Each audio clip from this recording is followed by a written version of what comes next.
of digital business and team topology hacker. Love it. Love a creative title.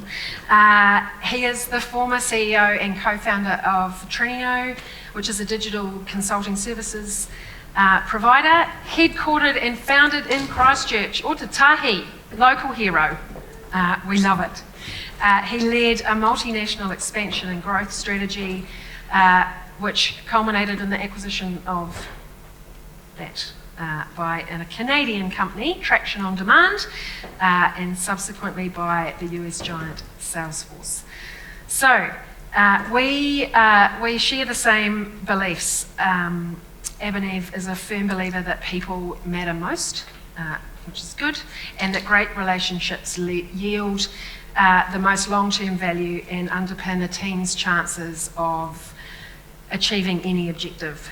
So this man is worth hunting down during the breaks and talking more to for sure. If you get a chance, ask him about the time he met the Dalai Lama. I'm not going to say any more about that. Please welcome and clap as loud as you can for Abhinav Keswani.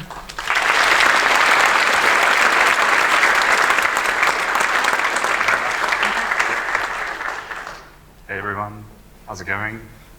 Tēnā koutou katoa. Welcome, it's great to see you all today. Actually, I can see the lights, but I can't see many faces, so I'm going to keep moving. Hope you're all happy and well. Namaste, bhaiyon aur behno. Mujhe aasha hai ki aap sab khush aur achhe hain. If you could allow me the indulgence of welcoming you all in the language I learned as a child. I'd like to open with a note of gratitude, please, for the people that have worked really hard to put this event together. It takes a lot to do this. I'd like you all to just take a moment to reflect on the seamless experience you're having today, the opportunity to be here together in person with your community. It is something that we ought not to take for granted, but events like these we may have taken for granted. And you know, it takes a lot to make this happen. So a huge thanks to the event organizers and the event sponsors. And from me, certainly, thanks to all of you for sharing your time to listen to what I have to share with you today.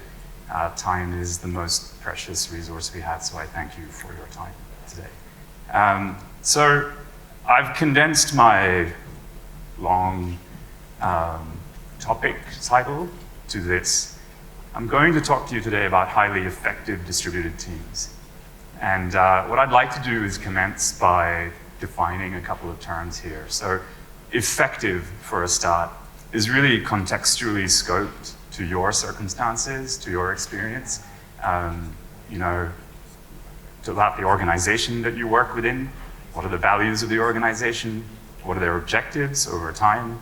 So their mission, perhaps, the vision of the organization, the skill that you have as an individual, the role that you play, the skill of the team around you, the industry that you're in, specifically in the technology sector. All of these things are really relevant, and you, as individuals, can define what an effective group of people looks like to you. And I'd like to just propose some more general considerations in terms of what effective groups of people are defined by.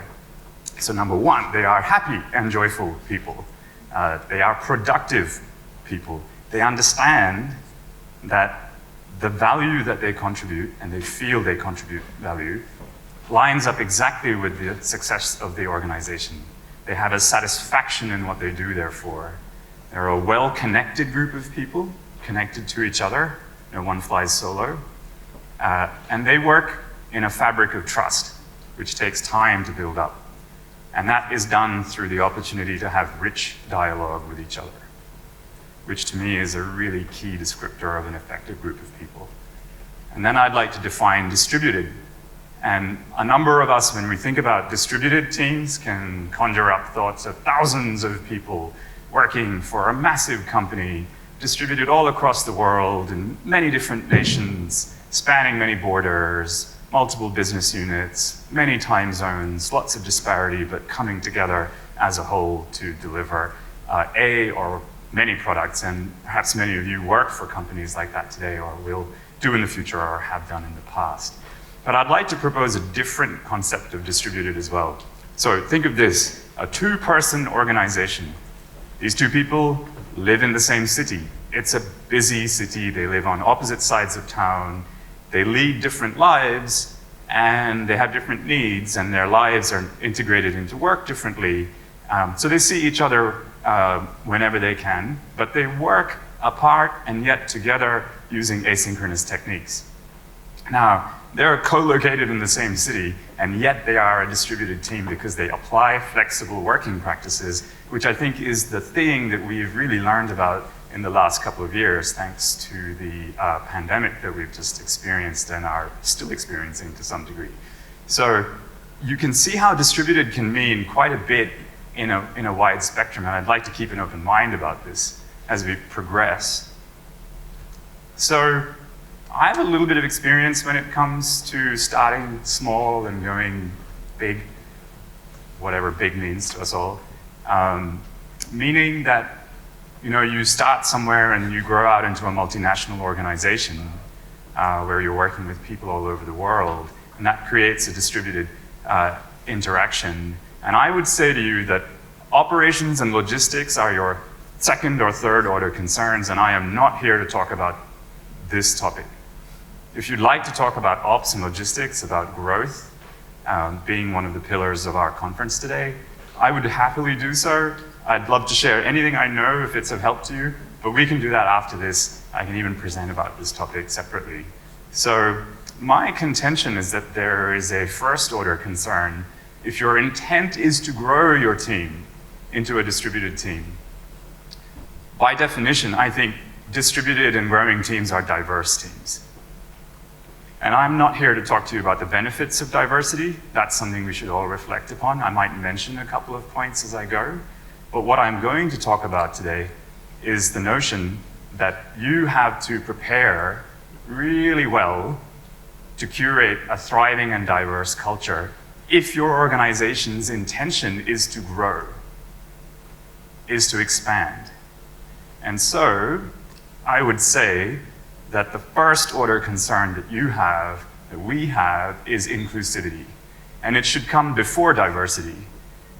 And so there are all these marketable acronyms out there, DEI, DEVI, diversity, equality, inclusivity, and they're fantastic. And the I gets the tail end of the acronym. And my contention is that it should be a first order citizen that precedes all other concerns, because if you don't think about inclusivity, then you're likely to stumble and fumble when you're going to create an organization that spans borders or just grows into a larger group of people. Because diversity is all around us. Look at the faces around you right now, if you can, in the dark. But look around you outside as well. There are people from all walks of life here today. And let's face it, diversity also hides in plain sight. So you can talk the same, walk the same, look the same, and yet, in that little group of homogeneous people, there are people who will be different. And it's about whether they feel safe to speak and feel that they can be included into an organization or a group of people. And so today I'm going to share with you some principles that you can use to test how inclusive you are or your organization is. Now, this could apply to you if you're an executive. It can apply to you if you're a junior in the team. No matter what you do, this could even be useful if you're currently interviewing for a new role. You can test the organization's maturity that you're interviewing with. So let's progress. This is the first thing I'd like to point out, outcome over ego. So this is a term that I've learned from a guy by the name of Shane Parrish. He has a phenomenal podcast called The Knowledge Project. Highly recommend you check it out. And what this asks you to think about is whether you are interested in being right or being seen to be right, or are you interested in achieving an outcome? And there's something very subtle and yet quite fundamental in this.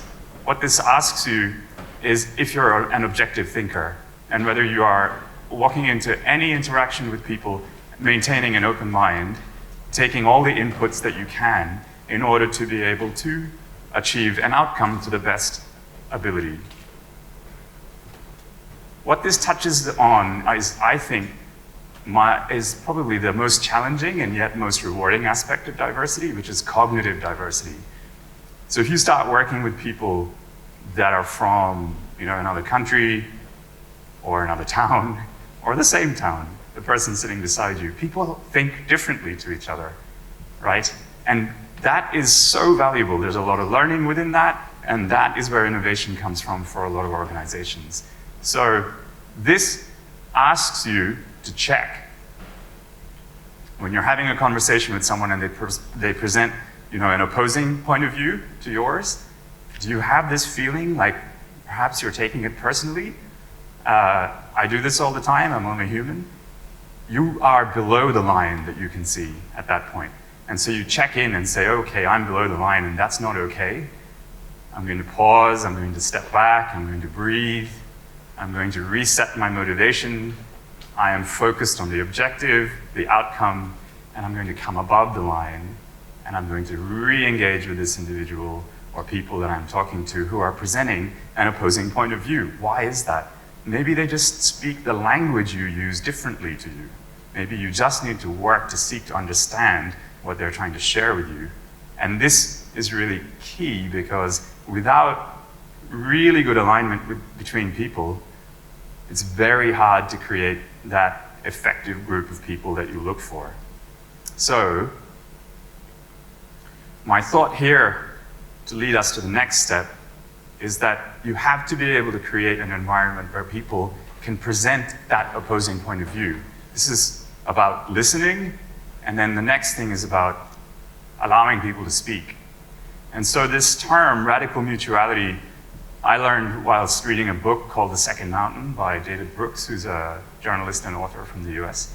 And what this asks you to do is to set your role, your title, and your tenure to one side, because they are shallow descriptors of who you really are. You have so much more depth as people, right? And it asks you to think about a basic set of common needs that we all share, two of which are, one, you want to feel safe, and two, you want to be heard, right? And these two things are incredibly important. So putting the role aside, title, tenure aside, and interacting with a person at an equal level allows you to create a more safe environment. And it's something that I think we all look for in any kind of interaction we have, whether it's personal, professional, whatever. And at this stage, these are words and concepts. The first slide I showed you there, outcome over ego, there's a little check you can do. I'd like to share with you something that I did to create radical mutuality. So when I was the CEO of Trinio, I had this really amazing interaction with all of our new hires. I would welcome them in their first week. I would hang out with them for 30 to 45 minutes, usually remotely. I was based in the US for 7 years, came back last year. And so, we were hiring people all over the place. And so I would hang out with people for 30 to 45 minutes, and we would share, with each other about, what makes us tick. And I would say a few things consistently with people to set the scene, set the tone. One, I hate back-channel banter. Two, I don't like empire building. Three, I love direct and kind communication. So please, feel free to disagree with me, because my title doesn't matter. What I'm looking for is to learn from you if you think I can achieve something differently and better. And so I just ask one thing. If you disagree with me, you can do it in front of other people, one-on-one, whatever you like. Just do it respectfully.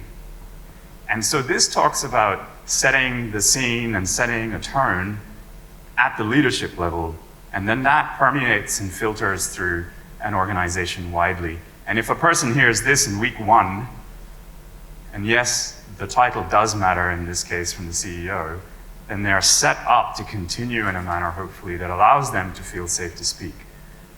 And it shouldn't stop here. So how do you back this up with something that's tangible, because this is still, a person sitting, hearing something from someone. They're still words.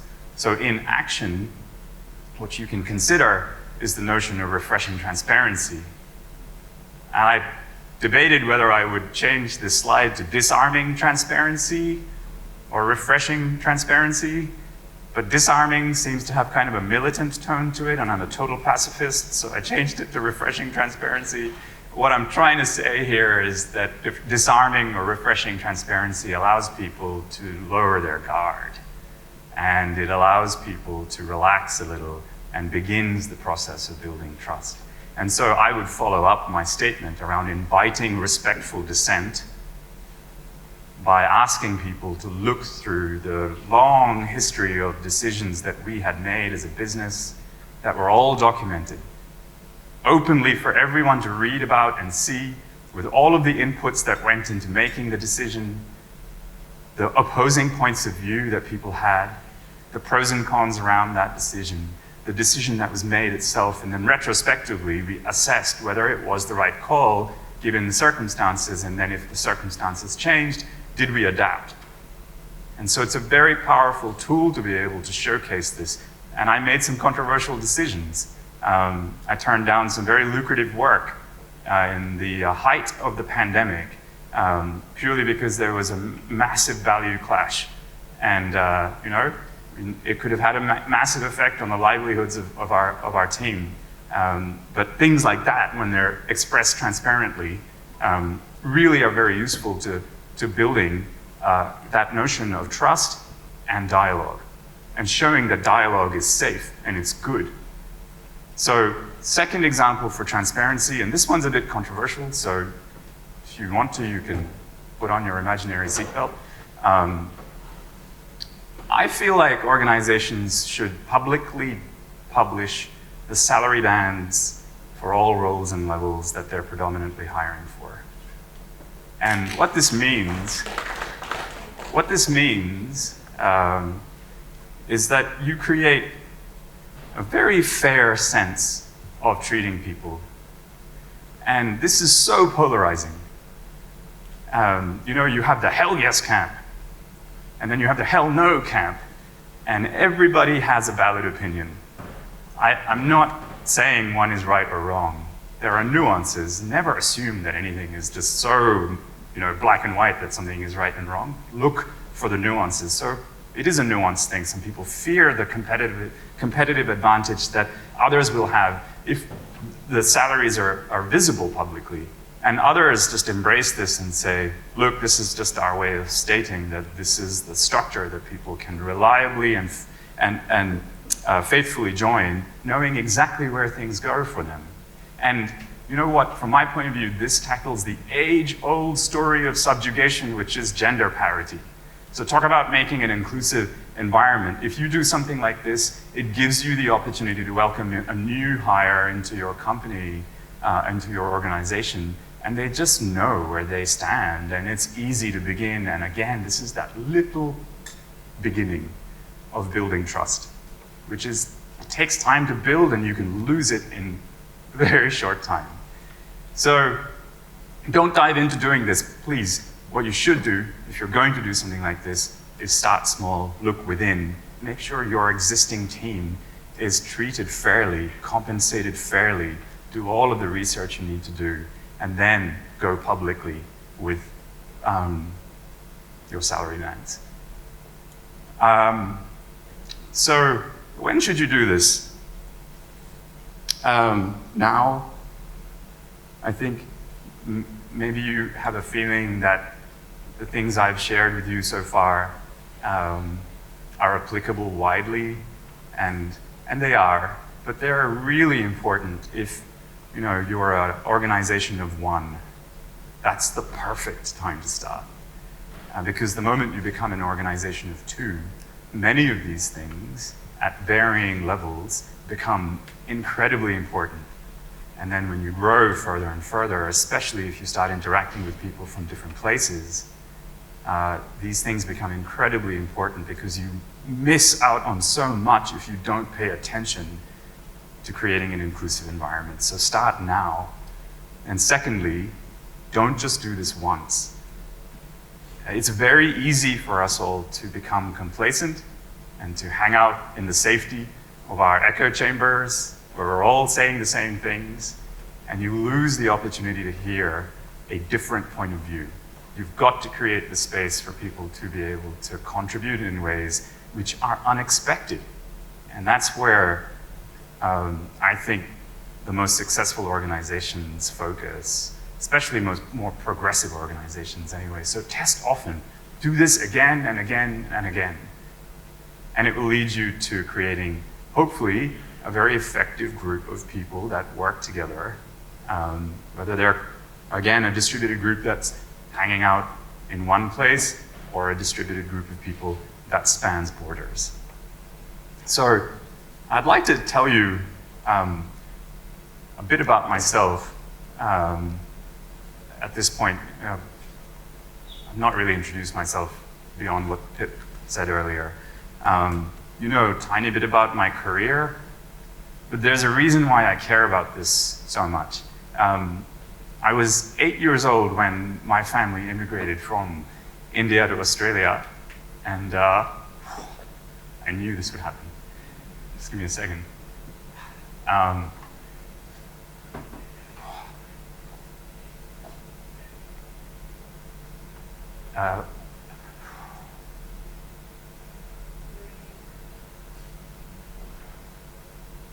I've been looking for safety and inclusion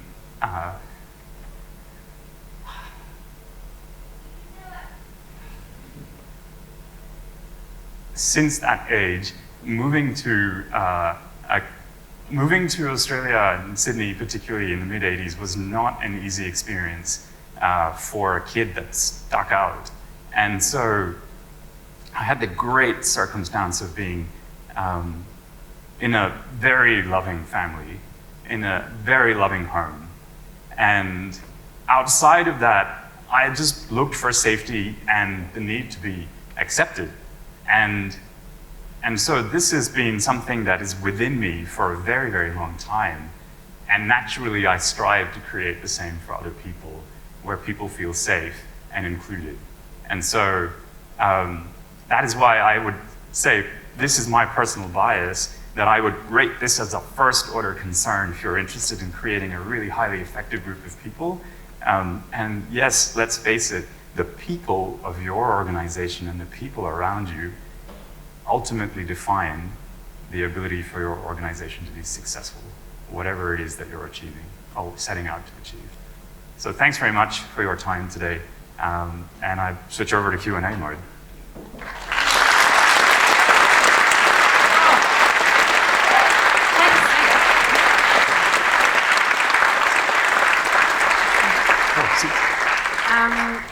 Thank you so much for ending with your story. My hands are shaking. That was beautiful. You can drink some water. That was really lovely.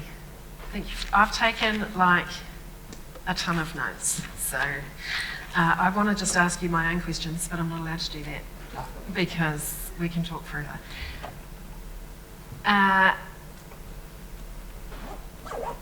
For those of you that wanted to know the author of the podcast, so it was called The Knowledge Podcast. Knowledge Project. No, The Knowledge Project, sorry, with Shane Parrish. Correct, P-A-R-R-I-S-H. And the lovely Bill Walker, thank you Bill, has posted a link to it in the question section in the app.